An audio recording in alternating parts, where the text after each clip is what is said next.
Little Talks presents Impactful Directors of 2023. Venue partner SRM Institute Ramapuram. Visual partner Smile Book Photography. Holidays nale adu namma GT Holidays da. GT Holidays, South India's #1 travel brand. You know you are special when you're with GT Holidays.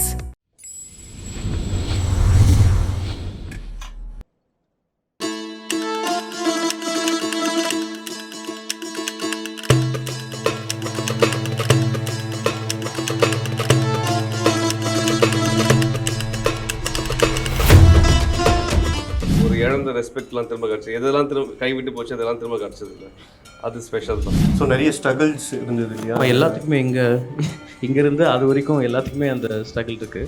சினிமாவுக்கு வந்து ஒரு 12 வருஷம் ஆச்சு. இந்த 12 வருஷ உழைப்புக்கான அர்த்தம் 2023. அது எப்படின்னா ஒரு டைரக்டர் பாராட்டுறதுன்றதே வந்து அதுதான் அதிகபட்ச பாராட்டம் நான் பார்ப்பேன். நல்ல ஜெஸ்டர் அது இப்போது நான் சமீபமாக பார்த்துட்ருக்கேன். நிறைய பேர் வந்து ரொம்ப இந்த சினிமாவுக்கு ஒரு ப்ராசஸ் இருக்குது. ஸோ அந்த ப்ராசஸ்ஸை கற்றுக்கிறதுக்கு நம்மளுக்கு ஒரு டைம் இருக்கும். ஸோ அது ஸ்ட்ரகிளாக அன்னைக்கு ஸ்ட்ரகிள்ஸாக இருந்திருக்கும். எனக்கு நான் ரொம்ப நம்புறேன். இந்த மாதிரி எமோஷன்ஸ் வருதுன்னா நீங்கள் ரொம்ப வல்னரபுளாக இருக்கீங்கன்னு அர்த்தம். நீங்கள் ரொம்ப ரிஜிடாலாம் இருந்த எமோஷன்ஸ் வராது. என் ஃப்ரெண்டே என் படம் பார்த்துட்டு அழுகவே இல்லை. நீங்கள் ஒரு ப்ரில்லியண்ட்டாக நான் உங்கள்கிட்ட பேசணும் இல்லை, நீங்கள் திருப்பி என்னை ப்ரில்லியண்ட்டாக ஓவர்டேக் பண்ண தான் ட்ரை பண்ணுவீங்க. பட் நான் எமோஷ்னலாக பேசினேன்ட்ட சரண்டர் ஆகிடுங்க. ஸோ அதுதான் ஒரு மியூச்சுவலான இடத்துக்கு கொண்டு வந்து சேர்க்கும். இப்போ நீங்கள் டாடாவில் அந்த எமோஷனல் வேறு மாதிரி இருக்கும். நீங்கள் அப்படி ஒன்றும் அப்பா அப்படின்னு அப்படி எமோஷனல் அழுது கட்டி பிடிச்சிட மாட்டாங்க. ஆனால் அது ஒரு சென்சிட்டிவாக எமோஷன்ற ஒரு விஷயந்தான் அந்த படம் வந்து பார்த்த பிறகும் அவங்களுக்குள்ள ஒரு இம்பேக்டை எப்பொழுதுமே வந்து ஏற்படுத்திகிட்டே இருக்கும் அப்படின்னு நான் ஃபீல் பண்ணுறேன். பேசிக்காக ஆக்சுவலாக நான் ரொம்ப சென்சிட்டிவ்ங்கிறதுனால ஒருத்தங்களை சிரிக்க சொல்கிற சத்தம் போட்டு அவங்களுக்கு வர மாட்டேங்குது. ஸ்மைல் வருது, லாஃப் வர மாட்டேங்குது. அது ஏன்னு எனக்கு புரியல. ஸோ அது இப்போ ரஜினி சார் சிரிக்கிறாருன்னா எனக்கு அவ்வளோ பிடிக்கும் அவரோட சிரிப்பு. அதுக்கு ஈக்குவலாகவோ இல்லை அதுக்கு கொஞ்சம் கம்மியாக யாரையும் சிரிக்க முடியலன்னா இங்கே நீங்களே ட்ரை பண்ணி பார்த்தீங்களே தெரியும், நம்மளுக்கு அது வர மாட்டேங்குது. இந்த மாதிரி போர்த்தொழிலில் வந்து த்ரில்லரை தாண்டி பேரண்டிங் எப்படி பண்ணணுன்ற படம் அது எனக்கு ரொம்ப பிடிச்சிருந்தது. எனக்கு நிறையா படங்கள் பிடிச்சிருந்துச்சு. அதில் அயோத்தி ரொம்ப ஒரு காமன் மேன் வந்து ஒரு விஷயத்தில் வந்து எவ்வளோ பொதுவாக இருந்தால் அது எது நல்லதை கொடுக்கணும் ஒரு விஷயத்த பார்ப்போங்க. எனக்கு ஒரு படத்தில் அது ரொம்ப இம்பேக்டாக இருந்துச்சு. நான் ஒரே வார்த்தையில் சொல்கிறேன், அயோத்தி வந்து உண்மையாகவே அந்த டைரக்டர் உள்ள அக தூய்மையாக இல்லைன்னா அப்படி ஒரு படம் பண்ண முடியாது. நீங்கள் சும்மா ஒரு ஸ்கிரிப்ட் பண்ணிட்டு. நான் ஒன்று சொல்கிறேன், அவரோட ப்ரொமோஷன் எனக்கு ரொம்ப பிடிச்சிருந்துச்சு. ஓகே, அந்த கொஸ்டின்ஸ் உட்கார வச்சு அந்த இது எனக்கு ரொம்ப படம் ரிலீஸுக்கு முன்னாடியே பண்ணியிருந்தாரு. சூப்பராக இருந்துச்சு. நான் எப்போ அவருக்கு ஃபோன் பண்ணாலுமே அவார்ட் ஃபங்க்ஷனில் இருக்கேன் அப்படின்னு தினமும் ஒரு காலையில் மத்தியானம் சாப்பிட்ற மாதிரி வாங்கிட்டு இருப்பார். பட் ஃபஸ்ட் டைம் ஃபிலிம் மேக்கர்ஸ்க்கு ஒரு பெரிய ஹோப் கொடுத்துருக்காங்க. பெரிய ஹீரோஸ் தேவையில்லை, பெரிய டீம் தேவையில்லை, ரொம்ப ரெக்கக்னைஸ்டான விஷயங்கள் தேவையில்லை அப்படின்றது எல்லாத்தையும் பிரேக் பண்ணிவிட்டு கண்டென்ட்டை நம்பி நீங்கள் வந்தீங்க அப்படின்னா சம்வேர் இட் வில் ஒர்க் அப்படின்ற ஒரு ஹோப் கொடுத்துருக்காங்க. So I see it as Little Talks presents Impactful Directors of the Year 2023க்கு இவங்க எல்லாரையும் அன்போடு வரவேற்கிறோம். ஒரு பிக் கிளாப்ஸ் நிச்சயமாக இவங்க எல்லாருக்கும் கொடுத்தே ஆகணும். ஏன்னா 2023ல் இவங்க ஏற்படுத்தி இருக்கிற இம்பேக்ட் என்ன அப்படின்றது அஃப்கோர்ஸ் நம்ம எல்லாருக்குமே தெரியும். தமிழ் சினிமா மட்டும் இல்லை, இந்தியன் சினிமா மட்டும் இல்லை, ஒட்டுமொத்த சினிமா ஆடியன்ஸையே திரும்பி பார்க்க வச்சுருக்காங்க. ஸோ நிச்சயமாக நம்ம தமிழ் சினிமாவுக்கு ரொம்பவே ஹெல்த்தியான ஒரு இயர் அப்படின்னு சொல்லலாம். அதுக்கு மெயின் ரீசன் இவங்க எல்லாருடைய ஒரு இன்க்ளூஷன் ஒரு மேஜர் பார்ட்டாக இருந்தது. So first of all thank you everyone for your time. We are so happy. அதுவும் இல்லாமல் ஸ்டூடெண்ட்ஸ் கூட இன்ட்ராக்ட் பண்ணோம், ப்ளஸ் எங்கள் கூடயும் இன்ட்ராக்ட் பண்ணோம் அப்படின்னு நாங்கள் கேட்ட உடனே வித்தவுட் எனி ஃபர்தர் டிலே நீங்கள் எல்லாரும் அன்போடு எங்களுக்காக ப்ரெசென்ட் ஆகிருக்கீங்க. ஸோ அது வந்து என்னென்னா ஸ்டார்டிங் வந்து ஒரு பாய்ஸ் ஹாஸ்டல் ஃபீல் வருது. ஸோ அதனால் ஒரு ரோஸ் கொடுத்து வெல்கம் பண்ணிடலாம் அப்படின்னு சொல்லி அந்த பெண் ஆசைப்பட்றாங்க. அதனால தானே தெரியும், அதனால் டிஸ்க்ளைமர் போட்டு அவங்களே வர வச்சிட்டேன். Come on. Yes, Irugapatru director Yuvaraj Dayalan அவர்கள், Joe director Hariharan, Kannagi director Yashwanth அவர்கள், மந்திரமூர்த்தி அவர்கள் அயோத்தி டைரக்டர், ஓகே ராம்குமார் அவர்கள், அயலி டைரக்டர் முத்துக்குமார் அவர்கள், கணேஷ் கே பாபு அவர்கள், உனக்கா? கொடுங்க நான் உங்களுக்கு தரேன். ஸோ ஃபர்ஸ்ட் ஆஃப் ஆல் வந்து எஸ்ஆர்எம் இன்ஸ்டிடியூட் ராமாபுரம்க்கு ஒரு பெரிய தேங்க்ஸ் நிச்சயமாக சொல்லியே ஆகணும். ஏன்னா இந்த ஒரு பியூட்டிஃபுல் இனிஷியேட்டிவ் நாங்கள் எடுக்கிறோம் அப்படின்னும் போது அவங்க ரொம்ப இதில் ஆர்வமாகி நிச்சயமாக இவங்க எல்லாருக்கூடையும் இன்ட்ராக்ட் பண்ணுவோம் எங்கள் ஸ்டூடெண்ட்ஸ் அப்படின்னு சொல்லி ரொம்பவே அன்போடு எங்களை அழைச்சாங்க. அதுக்கு பெரிய தேங்க்யூ.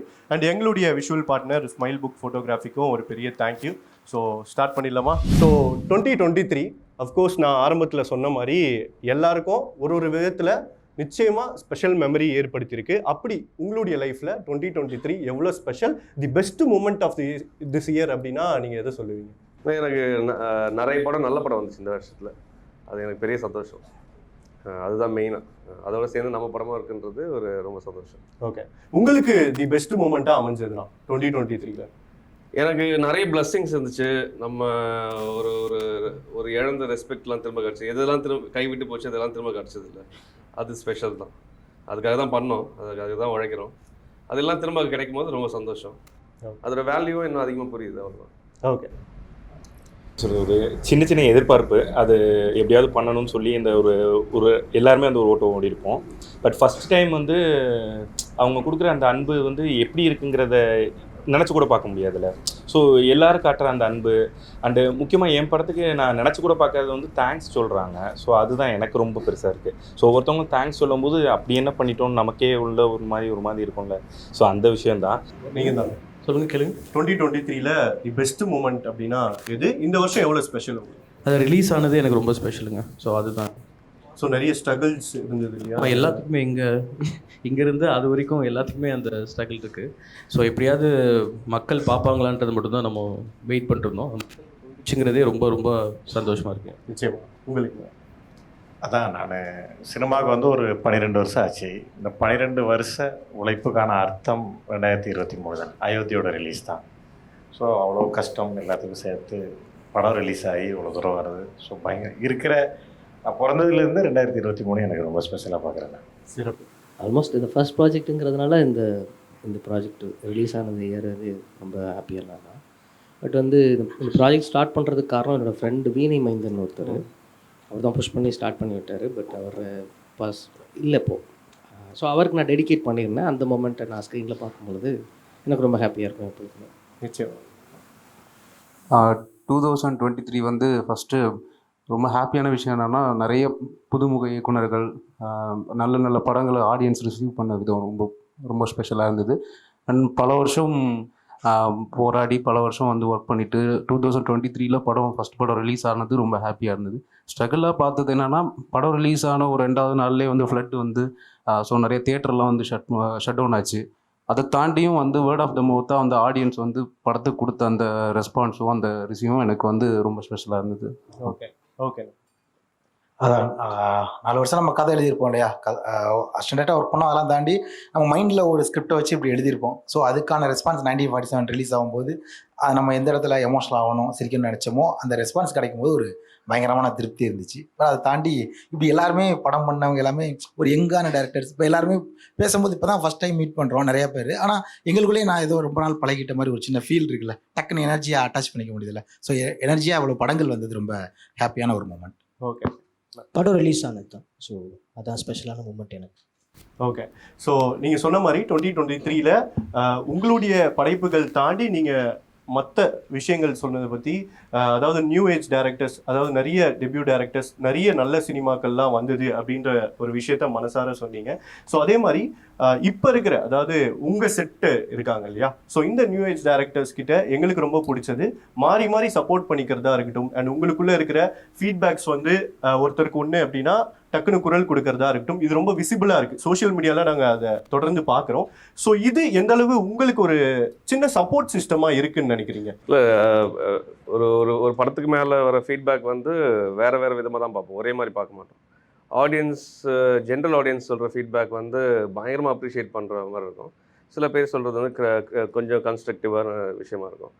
அது மாதிரி ஒரு சக டிரெக்டர்ஸ் அப்ரிஷியேட் பண்ணுறதுன்றது அது வேறு. ஏன்னா ஒருத்தரும் நாங்கள் வேறு மைண்ட் செட்டில் வாழ்கிறவங்க, வேறு க்ரியேட்டிவ் இண்டஸ்ட்ரி, ஒரு வேர்ல்டுக்குள்ளே இருப்போம். அவங்க அதை புரிஞ்சுக்கிட்டு அப்ரிஷியேட் பண்ணுறது இருக்குல்ல, அது ரொம்ப வேல்யூ பண்ணுவோம். அதே பண்ணால் ஒரு டேரக்டர் இன்னொரு டேரக்டர் பாராட்டுறதுன்றதே வந்து அதுதான் அதிகபட்ச பாராட்டாக நான் பார்ப்பேன். ஸோ அந்த வகையில் எல்லா டைரக்டர்ஸும் நல்ல படங்களை பாராட்டுறது இருக்குல்ல, அது நல்ல ஜெஸ்டர் அது. அது இப்போது நான் சமீபமாக பார்த்துட்ருக்கேன், நிறைய பேர் வந்து ரொம்ப ஓப்பனாக பாராட்டுறதுலாம் இருக்குது. அது ஒரு நல்ல ப்ராக்டிஸாக அது இது தொடரணும் அது. ஓகே. உங்களுக்கு வந்து நிறைய பேர் ஈஸியாக கனெக்ட் ஆகிற விஷயம் என்ன அப்படின்னா, நிறைய ஸ்ட்ரகிள்ஸ் தாண்டி நீங்கள் எந்த மாதிரி ஒரு டெபியூ மூவியாக இருக்கட்டும், 1 or 2 மூவிஸ் எடுக்கிறதா இருக்கட்டும், அந்த படைப்பை கொண்டு போய் சேர்க்கறது அப்படின்றது நிச்சயமாக ஒரு பெரிய டாஸ்க் இப்போது. ஸோ அந்த ஒரு ஸ்டார்டிங் பாயிண்ட், ஒரு பெரிய பிரேக் அது கிடைக்கிறதுக்கு பேஷன்ஸ் அப்படின்ற ஒரு ஃபேக்டர் ரொம்ப முக்கியம். இந்த சினிமாக்குள்ளே வந்துட்டா அந்த பேஷன்ஸ் அப்படின்ற ஒரு விஷயத்த எந்தளவு வந்து நம்ம கிவ் அப் பண்ணாமல் கையாளணும்னு நினைக்கிறீங்க? சினிமான்னு இல்லை, எல்லாத்துக்குமே அந்த பேஷன்ஸ் நீங்கள் பண்ணணுன்னா அதுக்கு பேஷண்ட்டாக வெயிட் பண்ணி பண்ணுன்றது தான். இந்த சினிமாவுக்கு ஒரு ப்ராசஸ் இருக்குது. ஸோ அந்த ப்ராசஸை கற்றுக்கிறதுக்கு நம்மளுக்கு ஒரு டைம் இருக்கும். ஸோ அது ஸ்ட்ரகிளாக அன்றைக்கி ஸ்ட்ரகிள்ஸாக இருந்திருக்கும், இன்றைக்கி அதை பார்க்கும்போது ப்ராசஸாக தெரியுது. ஸோ அந்த கைடன்ஸ் நம்மளுக்கு கிடைக்காது. பிகாஸ் எனக்கு ஒர்க் ஆகிற ஃபார்மேட் அவருக்கு ஒர்க் ஆகுது, அவருக்கு ஒர்க் ஆகிறது எனக்கு ஆகாது. ஸோ இது என் நம்பர் ஆஃப் டைம் லைன்ஸ் இருக்கும் எல்லாருக்குமே. ஸோ இதை கிராக் பண்ணி கொண்டு வந்து நம்ம யோசிச்சதை கொண்டு வந்து செய்கிறதுக்கு ஒரு டைம் எடுக்கும். அது சில பேருக்கு சீக்கிரம் வந்துடும், சில பேருக்கு ரொம்ப லேட் ஆகும், சில பேர் ட்ரை பண்ணிகிட்டே இருப்பாங்க. பட் எந்த ஒரு ஒர்க்குக்கும் பேசிக் அதுதான். அது நடக்கிற வரைக்கும் நீங்கள் பேஷண்ட்டாக நம்பி அந்த ப்ராசஸை ட்ரஸ்ட் பண்ணி, உங்களை ட்ரஸ்ட் பண்ணி ப்ராசஸ் மேலே ஒரு கிளாரிட்டி வச்சிங்க அப்படின்னா உங்கள் கோலை ரீச் பண்ணுறேன். நிச்சயமாக.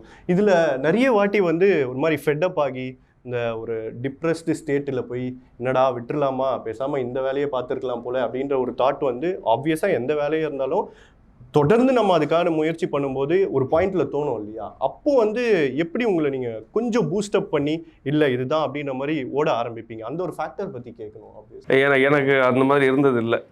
நான் டிப்ரெஸ்டாலாம் போக மாட்டேன். எனக்கு கரியர் வைஸில் நான் அந்த மாதிரி எனக்கு டிப்ரெஷன் சொல்ல மாட்டேன். பட் எனக்கு தெரியும் இது நல்ல டைம் இல்லை படம் பண்ணுறதுன்னு தெரியும். அந்த டைமில் நான் எதுவும் பண்ண மாட்டேன். நீங்கள் ட்ரை பண்ணால் நடக்காது. அதனால் ஓகே, நம்மளே அவங்க எதுக்கு ரிஜெக்ட் பண்ண, நம்மளே வந்து பிரேக் எடுத்துப்போம்னு சொல்லி ஒரு 2 வருஷத்துக்கு எதுவும் பண்ண மாட்டேன். அந்த மாதிரி ஒரு டைமில் பண்ணக்கூடாதுன்னு முடிவு பண்ணிப்பேன். எது பண்ணாலும் அங்கே நடக்காது, அது தெரியும் நமக்கு. அதனால் வேறு ஏதாவது பண்ணுறது. ஸோ அந்த மாதிரி நான் என்னை வந்து டைவர்ட் பண்ணிப்பேன், சேனலைஸ் பண்ணிப்பேன் நான். ஓகே. ஸோ வேறு யாராச்சும் அந்த டைம்லைனை நம்பி இருக்கக்கூடாது. ஒரு 2 வருஷத்தில் பண்ணிட்டு வந்துடுவேன், ஒரு 3 வருஷத்துலங்கிறது அந்த டைம்லைனுக்கு வந்து ஓடக்கூடாது. அது ஒரு 7 வருஷம் 8 வருஷம் ஆகலாம், அது இன்னும் கூட எக்ஸ்டெண்ட் ஆகலாம், இன்னொரு 4-5 வருஷம் ஆனாலும் அதை பற்றி கேர் பண்ணிக்காமல் நம்ம அந்த இடத்துலையே இதுதான் வந்தோம், இதுக்கு தானே வந்தோம், ஸோ அந்த ப்ராசஸை டெஸ்ட் பண்ணோன்னா அது ஆட்டோமேட்டிக்காக நடந்துடும். ரொம்ப ஓட தேவையில்லை. உங்கள் எல்லாருக்கும் இருக்கிற ஒரு மேஜர் கனெக்ட் என்ன அப்படின்னா, உங்களுடைய படைப்புகளில் ஹேண்ட்லிங் எமோஷ்னல் சீன்ஸ் அப்படின்றது நிச்சயமாக பாராட்டக்கூடிய விஷயம். ஏன்னா எல்லாருமே அவ்வளோ ப்ரில்லியண்ட்டாக அது ஆன்ஸ்க்ரீனில் வந்து ரெப்ரசென்ட் பண்ணியிருந்தீங்க. ஏன்னா அந்த எமோஷ்னல் சீன்ஸ் வந்து ஆடியன்ஸ்க்கு கனெக்ட் ஆகும்போது தான் ஆன்ஸ்க்ரீனில் அவங்க ஈஸியாக வந்து அது கூட ரிலேட் பண்ணி அந்த ஒரு எமோஷனை கேரி பண்ண முடியும். ஸோ நிச்சயமாக ஹேண்ட்லிங் எமோஷ்னல் சீன்ஸ் டஃப்னு சொல்லுவீங்களா, இல்லைனா அதில் தான் நம்ம வந்து கரெக்டாக ப்ரெசென்ட் பண்ணிடணும் அப்படின்ற ஒரு கான்ஷியஸ் டிசிஷன் அப்படின்னு சொல்லுவீங்களா? Handling emotional. நீங்கள் என்னை பார்த்து பேசுறதுனால என்னை மட்டுமே கேட்குறேன். இத்தனை சரி, எனக்கு நான் ரொம்ப நம்புறேன். இந்த மாதிரி எமோஷன்ஸ் வருதுன்னா நீங்கள் ரொம்ப வல்னரபுளாக இருக்கீங்கன்னு அர்த்தம். நீங்கள் ரொம்ப ரிஜிடாலாம் அந்த எமோஷன்ஸ் வராது. இப்போ என் ஃப்ரெண்ட்ஸுக்கே, இப்போ என் ஃப்ரெண்டே என் படம் பார்த்துட்டு அழுகவே இல்லை. மச்சான் எனக்கு ஒர்க்கே ஆகலன்ட்டான். அவனோட அந்த ஸ்டேட் ஆஃப் மைண்டில் அவன் இருக்கான். ஸோ எமோஷன்ஸ் பண்ணோன்னா நம்ம ஃபஸ்ட்டு வல்னரபுளாக இருக்கணும். நமக்கு வந்து அடுத்தவங்களோட வழி நமக்கு புரியணும். சின்ன சின்ன விஷயத்துக்கு ரொம்ப சென்சிட்டிவான பர்சனாக இருந்தால் ஆட்டோமேட்டிக்காக நம்ம இமோட் பண்ணுவோம்ல, அந்த நேச்சரில் இருக்கும்போது ஆட்டோமேட்டிக்காக அது படத்தில் கொண்டு வர முடியும். ஸோ அதுதான் நான் புரிஞ்சுக்கிட்டது. ஒரு நமக்குள்ளே இருக்க பெயின் இருந்தால் தான் நம்ம அடுத்தவங்களோட பெயினை ஃபீல் பண்ணால் அது ஸ்க்ரீனில் கொண்டு வர முடியும். அயோத்தியில் பயங்கரமாக அழ வச்சுட்டு சைலண்ட்டாக உட்காந்துக்கிறீங்க. இல்லை, நான் சினிமாவுக்கு வந்த ரொம்ப கொஞ்ச நாள்லேயே தெரிஞ்சுக்கிட்டேன் எமோஷ்னல் என்றைக்குமே எமோஷ்னல் படம் என்றைக்குமே. இப்போ நான் ஒரு படத்தை திரும்ப பார்க்குறேன், 2வது தடவை பார்க்குறேன், 3வது தடவை பார்க்குறேன், திரும்ப பார்க்குறேன்னா அந்த படத்தோட எமோஷ்னல் சீன்ஸுக்காக தான். ஸோ நம்ம எல்லாருமே ஏதோ ஒரு வகையில் எமோஷ்னலான அப்பா, அம்மா, அண்ணன், தம்பி. ஸோ எமோஷ்னலாக கரெக்டாக ஒர்க் அவுட் பண்ணிட்டாலே ஒரு சினிமா ஈஸியாக கனெக்ட் ஆகிரும் அப்படிங்கிறது தான். ஸோ அதை பிளான் பண்ணி தான் பண்ணணும், அது ஒர்க் அவுட் ஆகிடுச்சு, அவ்வளோ. ஓகே அண்ணா, ஒரு ப்ரொஃபஸர் ரேஞ்சுக்கு ஆக்கிறாதீங்கண்ணே, நீங்களா புரிஞ்சுக்கோங்கண்ணே. இல்லை அதாங்க, இது நம்ம இந்தியன் சொசைட்டியே ரொம்ப எமோஷனலான சொசைட்டியில் இந்த தலைவர் பேரை பச்சை குத்திக்கிறது, இந்த ஃபேனா அந்த ஃபேனான்னு சண்டை போடுறது, இதெல்லாமே நம்ம மட்டும் தான் அதிகமாக பண்ணுறோம். அண்ட் தொடர்ந்து இப்போ இருக்கிற ஜென்ரேஷன் நிறைய கொரியன் சீரிஸ் பார்க்குற காரணமும் அந்த எமோஷன் தான். தே ஹேவ் நம்மளோட ரூட்டோட எமோஷன்ஸ் அவங்களுக்கு பயங்கரமாக இருக்குது. ஸோ நீங்கள் சொன்ன மாதிரி அங்கே ஆரம்பித்து இங்கே வரைக்கும் எல்லாருமே அந்த எமோஷன்ஸை வந்து பயங்கரமாக கேரி பண்ணியிருக்காங்க. ஸோ எனக்கு தெரிஞ்சு இனிமேல் அது ஒரு காலத்தில் ஹாரரு த்ரில்லர் அப்படி போச்சு பார்த்தீங்களா. ஸோ இப்போ வந்து எனக்கு தெரிஞ்ச எமோஷனல் ஜானர் வந்து ஓகே. ஸோ இங்கே இல்லை நம்ம ஃபிலிம் நம்ம கதை ஸ்டார்ட் பண்ணும்பொழுது வாட் எவர் அது இருக்கலாம். பட் கேரக்டர் நம்ம ப்ளேஸ் பண்ணதுக்கு பிறகு எல்லாத்தையுமே ஒரு பாயிண்ட் ஆஃப் வியூவில் தானே சொல்கிறோம். ஒரு கேரக்டர் வழியாக தான் அந்த ஹீரோவுக்கு என்ன ஆச்சு, அவங்களுக்கு என்ன ஆச்சு அப்படின்னு தான் சொல்ல போகிறோம். அது வந்து அது ப்ரில்லியண்ட்டான விஷயமா இருந்தாலும் அவங்களோட எமோஷனல் அப்ஸ் அண்ட் டவுன்ஸ் தான் ஒரு கதை. ஸோ அப்போ ஒரு இண்டிவிஜுவலோட எமோஷனை புரிஞ்சுக்கிறது எதுக்கு நம்ம அதை திரும்ப திரும்ப சொல்லிகிட்டே இருக்கோம்னா, பக்கத்தில் இருக்கிறவங்க எமோஷன்ஸை புரிஞ்சுக்கிறதுக்காக தான். நமக்கு இவ்வளோ நாள் பக்கத்தில் இருந்தவங்களோட விஷயம் புரியாமல் இருந்திருக்கும். அதே விஷயம் ஸ்க்ரீனில் வரும்பொழுது நமக்கு ஒரு மாதிரி ஹிட் பண்ணி மேபி நம்ம பேரண்ட்ஸ்கிட்டே ரிஃப்ளெக்ட் ஆகலாம், நம்ம லைஃப்குள்ளே ரிஃப்ளெக்ட் ஆகலாம். ஸோ எல்லாமே நமக்கு நீங்கள் ஒரு ப்ரில்லியண்ட்டாக நான் உங்கள்கிட்ட பேசணும்னு வைங்களேன், நீங்கள் திருப்பி என்னை ப்ரில்லியண்ட்டாக ஓவர்டேக் பண்ண தான் ட்ரை பண்ணுவீங்க. பட் நான் எமோஷ்னலாக பேசினேன்ட்ட சரண்டர் ஆகிடுவீங்க. ஸோ அதுதான் ஒரு மியூச்சுவலான இடத்துக்கு கொண்டு வந்து சேர்க்கும். ஸோ மோஸ்ட்லி எமோஷனல் தான் வந்து காமன் கிரவுண்ட் அட்டன் பண்ண ட்ரை பண்ணும். பாக்கி எல்லாமே வந்து ஏதாவது ஒன்று, உன்னை விட நான் அதிகமாக போகிறேன், என்னை விட நான் அதிகமாக போகிறேன்ற ரேஸ்லேயே தான் இருக்கும். அது ஒரு ஸ்டோரியை பொறுத்தது. சில ஸ்டோரி பல்ஸ்லேயே போயிட்டுருக்கும். மேபி அது ப்ரில்லியன்ஸ்லேயே முடியலாம். ஆக்சுவலாக இன்ட்ரெஸ்ட் எடுத்தாலுமே ஒரு எமோஷனல் தான். அவ்வளோ ப்ரில்லியண்ட்டான படத்துலேயும் ஒரு எமோஷனல் இருக்கும் இல்லையா?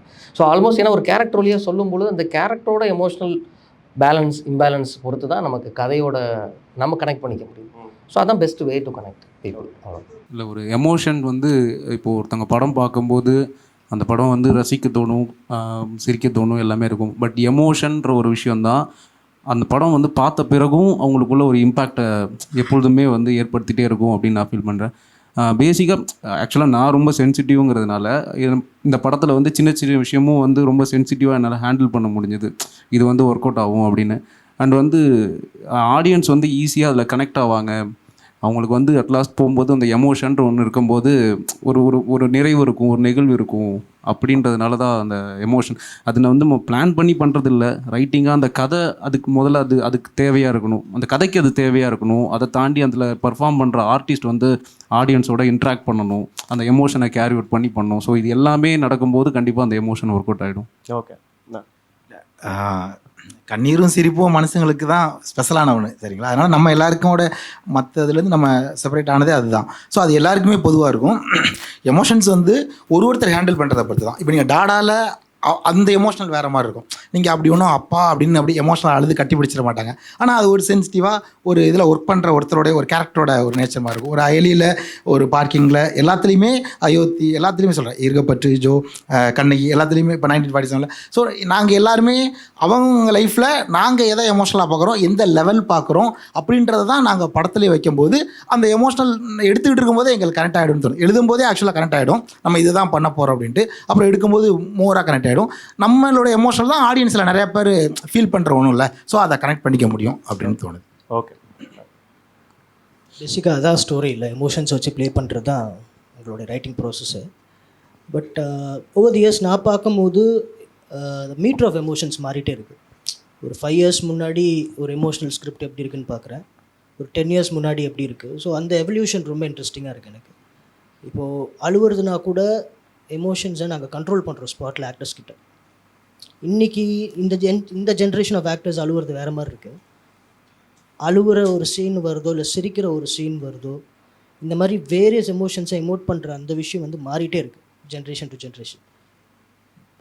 இன்றைக்கி ஆக்சுவலி வர ஜென்ரேஷனுக்கு சிரிக்க வரமாட்டேங்குது. சிரிப்புன்றதை நம்ம மறந்துட்டோம்.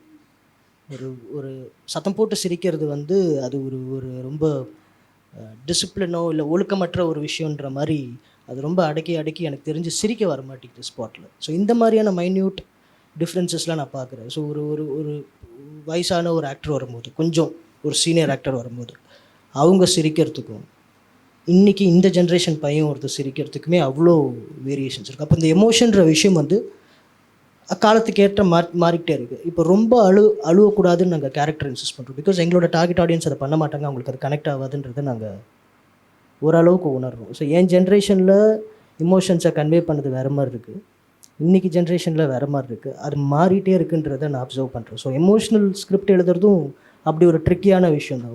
யார் அதிகமாக தியேட்டருக்கு போகிறாங்கன்றதை நாங்கள் புரிஞ்சிக்க வேண்டியதாக இருக்குது. ஸோ அவங்களுக்கு கனெக்ட் ஆகிற எமோஷன்ஸை கொண்டு போய் சேர்க்கறது பெரிய வேலை அது. ஸோ அது ரொம்ப அப்டேட்டடாக இருந்துகிட்டே இருக்க வேண்டியதாக இருக்குது. அதான் சொல்கிறது, ரொம்ப சின்ன விஷயம் சொல்கிறது, சிரிக்கிற விஷயம். நான் ரீசெண்டாக நோட் பண்ணுறது, ஒருத்தங்களை சிரிக்க சொல்கிற சத்தம் போட்டு அவங்களுக்கு வர மாட்டேங்குது, ஸ்மைல் வருது, லாஃப் வர மாட்டேங்குது. அது ஏன்னு எனக்கு புரியல அது. ஸோ அது இப்போ ரஜினி சார் சிரிக்கிறாருன்னா எனக்கு அவ்வளோ பிடிக்கும் அவரோட சிரிப்பு. அதுக்கு ஈக்குவலாகவோ இல்லை அதுக்கு கொஞ்சம் கம்மியாக யாரையும் சிரிக்க முடியலன்னா இங்கே நீங்களே ட்ரை பண்ணி பார்த்தீங்களே தெரியும், நம்மளுக்கு அது வரமாட்டேங்குது. ஸோ அப்போ எமோஷன்ஸ் எவ்வளோ மாறிட்டே இருக்குது பாருங்கள்.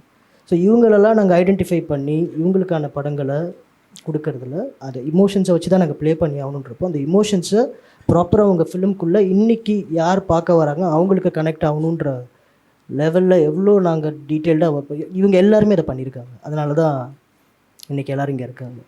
So it's a tricky but crack பண்ணிட்டோன்னா சூப்பரான ஒரு படம் பண்ணலாம். நிச்சயமா. இந்த 2023ல் அஃப்கோர்ஸ் நிறைய ஃபிலிம்ஸ் வந்து உங்களுக்கு பெரிய இம்பேக்டை ஏற்படுத்தியிருக்கலாம். உங்களுக்கு பர்சனலி கம்பேரிங் டு தோஸ் 1% எனக்கு இது எக்ஸ்ட்ராவாக ரொம்ப பிடிச்சிருந்தது அப்படின்னு சொல்ல நினைக்கிற தமிழ் ஃபிலிம்னா எதை சொல்லுவீங்க? நான் போர் தொழில் பார்த்தேன். அது அது த்ரில்லராக மட்டும் இருந்திருந்தால் அந்த எக்ஸ்பீரியன்ஸ் தான் 2 மணி நேரத்தில் போயிருக்கோம். இப்போ நம்ம வேல்யூஸ் எங்கேருந்து வருதுன்னு இருக்குல்ல, வேல்யூஸ் எங்கேருந்து வருதோ அவங்கள நம்ம மறக்க மாட்டோம். சின்ன வயசில் அப்பா எதாவது சொல்லியிருப்பாரு, ஆண்டி ஒரு விஷயம் சொன்னாங்க, நிறைய விஷயம் யார் சொன்னாங்கன்றது இன்னும் ஞாபகம் இருக்கும். அது மாதிரி தான் படங்களும். இன்றைக்கி நம்ம கொஞ்சம் ஒழுக்கமாக ரோட்டில் வண்டி ஓட்டுறோம்னா அது சங்கர் சார் சொன்ன படங்களில் பார்க்குறோம். ரோட்டில் ஒழுங்காக வண்டி ஓட்டுங்க, அந்த வேல்யூஸ் எங்கேருந்து நம்ம கற்றுக்கிறோமோ அதை மறக்க மாட்டோம். அது மாதிரி போர் தொழிலில் வந்து த்ரில்லரை தாண்டி பேரண்டிங் எப்படி பண்ணணுன்ற படம் அது. அது எனக்கு ரொம்ப பிடிச்சிருந்தது. ஒரு ஒரு ஒரு சின்ன விஷயம் தானே அது, எவ்வளோ முக்கியம். நம்ம அதுக்காக நிறைய படங்களே பண்ணியிருக்கோம். சாட்டை இந்த மாதிரி நிறைய ஸ்கூலில் எப்படி பசங்களை வளர்க்கணும், பேரண்ட்ஸ் எப்படி பசங்களை வளர்க்கணும், நம்ம ஒரு படமே பண்ணியிருக்கோம்.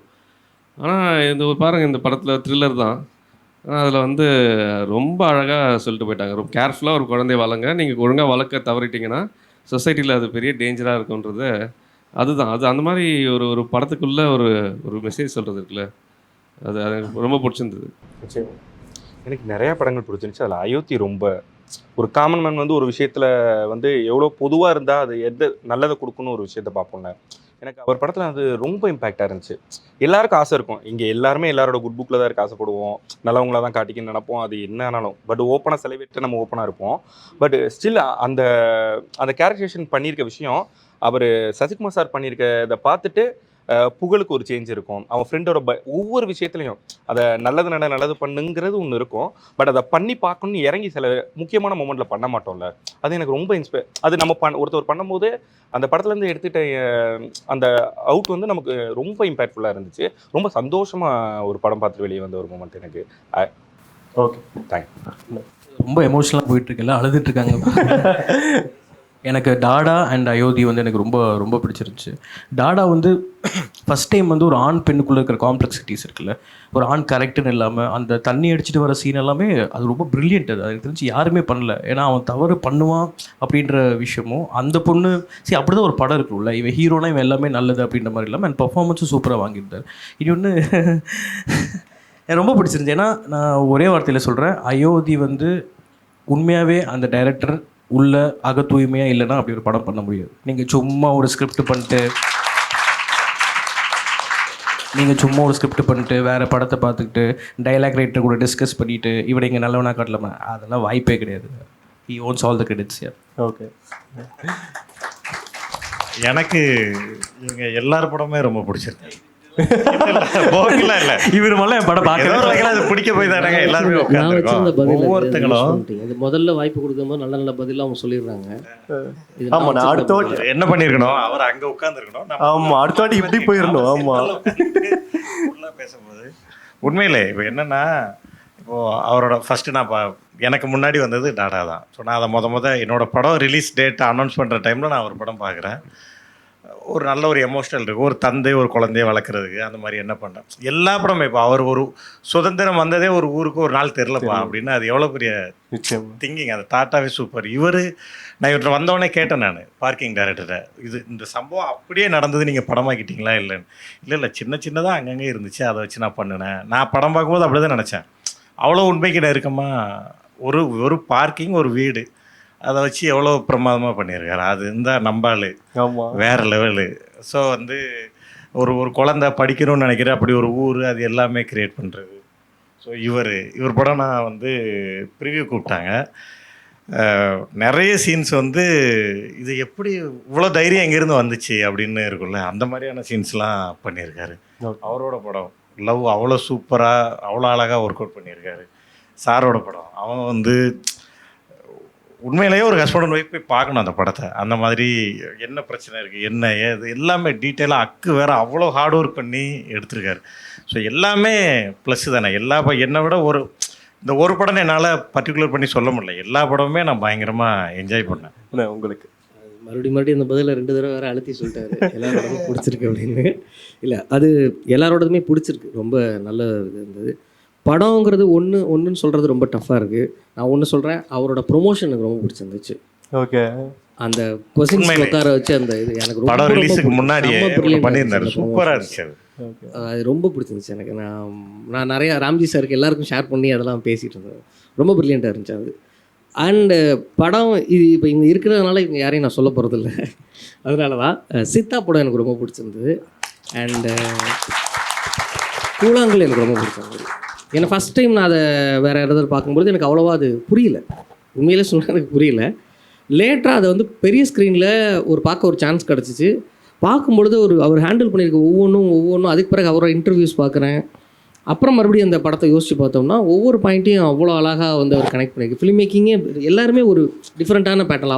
அவங்களுக்கு இந்த கதை எப்படி கொண்டு போனால் கரெக்டோ அதை மட்டும்தான் பண்ணியிருக்காங்க. இது ஒரு ஃபார்மேட்டு, இதை யூஸ் பண்ணால் நம்ம இங்கே கிளாப் வாங்கலாம், இது யூஸ் பண்ணால் கொஞ்சம் ஹோல்ட் பண்ணலாம் அப்படின்னு யாருமே பண்ணலை. எல்லாருமே வந்து இந்த கதை, அந்த கேரக்டர், அந்த சுச்சுவேஷனை ஹேண்டில் பண்ணால் எப்படி ரியாக்ட் பண்ணணும், கதை எந்த இடத்துல போனால் ஆடியன்ஸ்க்கு எந்த இடத்துல நான் கொண்டு போய் சேர்க்க வேண்டிய வெர்டிக்டை எனக்கு ஒரு ஐடியா இருக்கும்ல, ஒரு படம் பண்ணும்போது இது சரி இது தப்பு இதை நீங்கள் பண்ணுங்கன்னு சொல்கிறதுக்கு எனக்கு ஒரு மைண்டில் இருக்கும். அதை கொண்டு போய் சேர்க்கறதுக்கு தான் ஆடியன்ஸ் வந்து வேறு மைண்ட் செட்டில் இருப்பாங்க, வேறு ஒப்பீனியனில் இருப்பாங்க. சொல்லப்போனால் ஸ்ட்ரெயிட் ஆப்போசிட்டாக இருப்பாங்க. என்னோட வெர்டிக்ட்டுக்கு ஸ்ட்ரெயிட் ஆப்போசிட்டான பர்சனாலிட்டிஸாக இருப்பாங்க. அப்போ அவங்கள எல்லாரையும் எப்படி அழகாக சேனலைஸ் பண்ணி என் பாதைக்கு கொண்டு வந்து இதான்ப்பா அப்படின்னு சொல்லி அனுப்பி விடுறது தான் வேலை.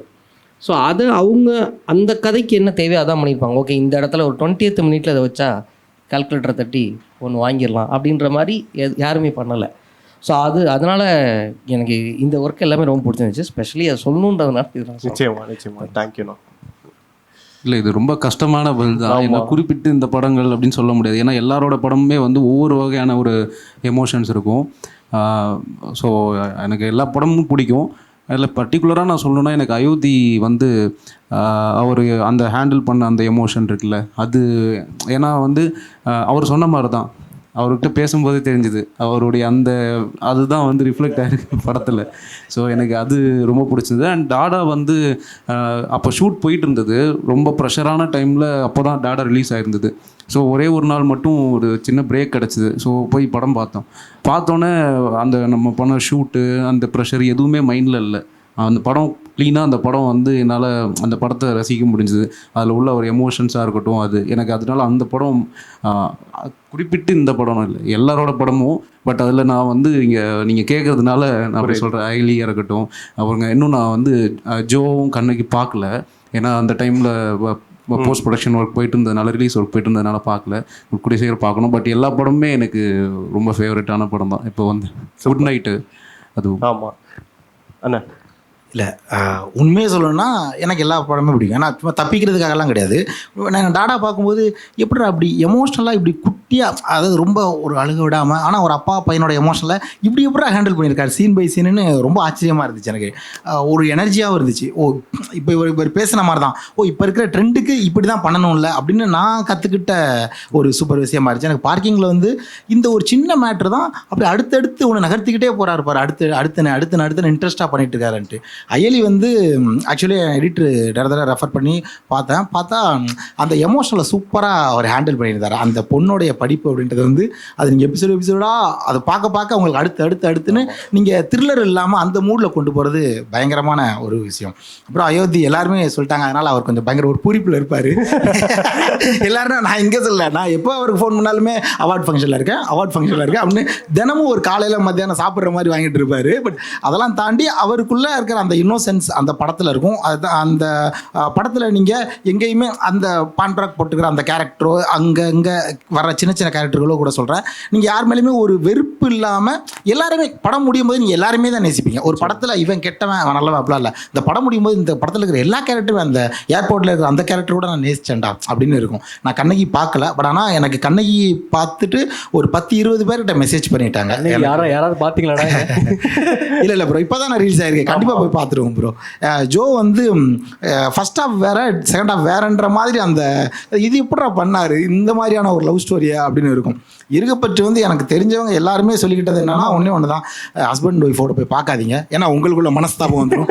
போய் பாருங்கன்றது அவருடைய இதுவாக இருக்கலாம், சரிங்களா? லவர்ஸ் எல்லாம் போய் பார்க்காதீங்க, தேவையில்லாமல் அந்த பொண்ணு இப்படி தான் நீ பண்ணணும் அப்படின்னு உங்களுக்கு கில்ட்டி ஃபீல் வந்துடும். அதுக்காகவே நான் தனியாக தான் போய் பார்த்தேன். பட் ரொம்ப எமோஷனலாகவும் ரொம்ப அழகாகவும் இருந்துச்சுப்பா ஒரு லைஃப்பை பார்த்தோன்ட்டு. இதெல்லாம் தாண்டி எனக்கு சித்தா, குட் நைட் ரொம்ப பிடிச்சிருந்தது. குட் நைட் வந்து ஒரு தேட்டரில் உள்ளே போகும்போதே ஒரு ஃபேமிலியெல்லாம் சந்தோஷமாக சிரிச்சுக்கிட்டு ஒரு மாதிரி எனர்ஜியாக ஏதோ ஒரு ஃபேமிலி ஃபங்க்ஷனுக்கு வந்த மாதிரி ஒரு ஃபீல் இருந்தாங்களே, பரவாயில்லடா, இது இப்படி ஒரு ஃபீலை ஒரு படம் பார்க்குறதுக்கு முன்னாடியே கொடுக்க முடியும் அப்படின்ற இது எனக்கு ரொம்ப பிடிச்சிருந்தது. So that's all. ஓகேண்ணா. ஸோ எனக்குமே எல்லாரோட படங்களும் பிடிச்சிருந்துச்சு. ஸோ ஸ்பெஷல் மென்ஷன் நான் ஐலி பண்ணணும்னு நினைக்கிறேன். எல்லாருடைய படங்களும் நல்ல படங்கள் தான். அவரது வெப் சீரிஸ் ஆக்சுவலி. ஸோ எனக்கு அது வந்து, ஏன்னா நானும் அவரும் ஒரு இன்டர்வியூ உட்கார வேண்டிய ஒரு சுச்சுவேஷன் இருந்துச்சு. அடுத்த நாள் இன்டர்வியூ, எனக்கு முன்னாடி நாள் அவசரமாக பார்த்தேன் நான். பட் ஒன் டேயில் பார்த்தேன் ஃபுல்லாகவே அதை உட்காந்து. ஸோ ஒரு எனக்கு பயங்கரமான ஒரு எக்ஸ்பீரியன்ஸாக இருந்துச்சு. அந்த இதை மேக்கிங்காக இருக்கட்டும், மேக்கிங் ஸ்டைலாக இருக்கட்டும், சின்ன சின்ன டீட்டெயில்ஸ் அதில் பண்ணியிருந்தது அவ்வளோ இன்ட்ரெஸ்டிங்காக. அந்த சென்சிட்டிவ் இஷ்யூவை ரொம்ப யார் மனசும் நோகாத அளவுக்கு ரொம்ப இதுவாக கொண்டு போகாமல் எல்லாருமே பார்க்குற மாதிரி, அதை என்ஜாய் பண்ணுற மாதிரி, கடைசியில் அந்த கேரக்டர்ஸை கூட ரொம்ப ஹெவியாக போய் முடிய வேண்டியது இது விஷயத்த ஒரு மாதிரி நீட்டாக பேலன்ஸ் பண்ணியிருக்காரு. எனக்கு அந்த தாட் ப்ராசஸே எனக்கு ரொம்ப பிடிச்சிருந்துச்சு. அதுக்கப்புறமா அவரோட இன்டர்வியூஸ் எல்லாத்தையும் நான் தேடி பார்த்தேன். அப்புறம் தெரிஞ்சது அவர் ஒரு வைரல் மெட்டீரியல் அப்படின்னு சொல்லிட்டு. ஸோ அவரோட இது இருந்துச்சு. நான் கண்ணகி மென்ஷன் பண்ணணுன்னு நினைக்கிறேன். ஆக்சுவலி கண்ணகி நான் ரொம்ப நாள் ரிலீஸ்க்கு முன்னாடிலேருந்தே நாங்கள் பிரதரோட பேசிகிட்டு இருக்கோம். ட்ரெய்லர் ஃபஸ்ட்டு எனக்கு ட்ரெய்லர் என்னென்னா படம் பார்க்கல, நாளைக்கு தான் போகிறேன். ட்ரெய்லர் பார்த்த ஒரு இம்பேக்ட் இருந்துச்சு. ஸோ ட்ரெய்லர் வந்து எனக்கு அனுப்பிச்சிருந்தாரு, அது பிஸ்னஸ் விஷயமாக பேசும்போது. ஸோ அந்த ட்ரெய்லர் பார்த்துட்ட உடனே நான் பசங்க எல்லாருமே கூட்டிகிட்டு போய் எடுத்து சூட்டில் உட்கார வச்சு எல்லாருமே ப்ளே பண்ணி பார்த்தோம். ஸோ எல்லாருமே ரொம்ப ஒரு மாதிரி யாரா அவன் அப்படின்ற மாதிரி கேட்டிருந்தாங்க. தயவு செஞ்சு கண்ணகி எல்லோரும் போய் பாருங்கள், நல்ல ஒரு படம் அது. நான் நாளைக்கு புக் பண்ணியிருக்கேன் ஃபேமிலியோட போகணும்னு சொல்லிட்டு. இன்றைக்கி போக வேண்டியது, பட் என் ஒய்ஃப் வந்து பார்க்கணும் நானும் வரேன்னு சொன்னதுனால நாளைக்கு எல்லோரும் போகிறோம். ஸோ எடுத்த பிறகு இந்த படத்தை நாங்கள் தேட்டரில் மிஸ் பண்ணிட்டோம் அப்படின்னு ப்ளீஸ் போய் பார்த்துட்டு. இல்லை, நீங்கள் தேட்டரில் பார்க்குறீங்க, ஓடிடியில் பார்க்குறீங்க, அதெல்லாம் பிரச்சனையே கிடையாது. எப்படி இருந்தாலும் ரெவன்யூ ப்ரொடியூசருக்கு தானே போகும். ஸோ அதெல்லாம் ப்ராப்ளம் கிடையாது. பட் பார்த்துருங்க, இந்த மாதிரி படங்கள்லாம் அதை யோசிச்சு பார்த்துருங்க.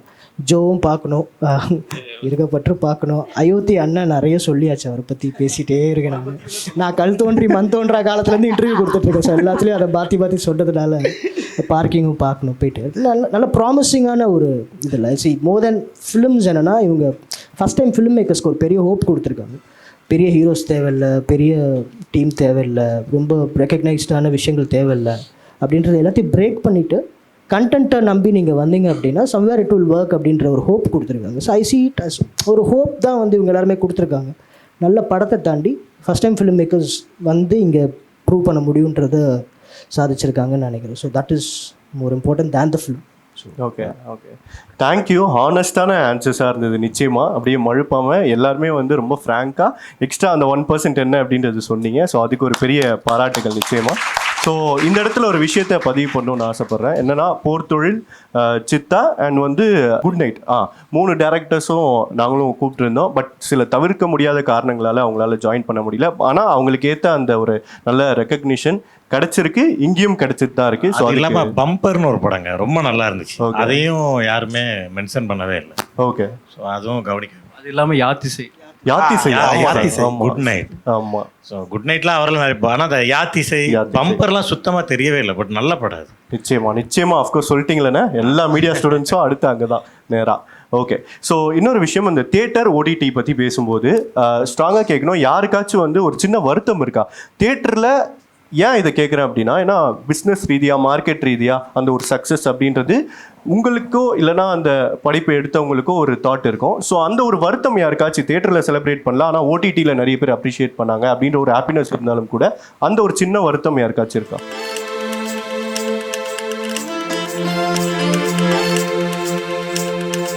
Riddle Talks presents Impactful Directors of 2023. Venue partner SRM Institute Ramapuram. Visual partner Smile Book Photography.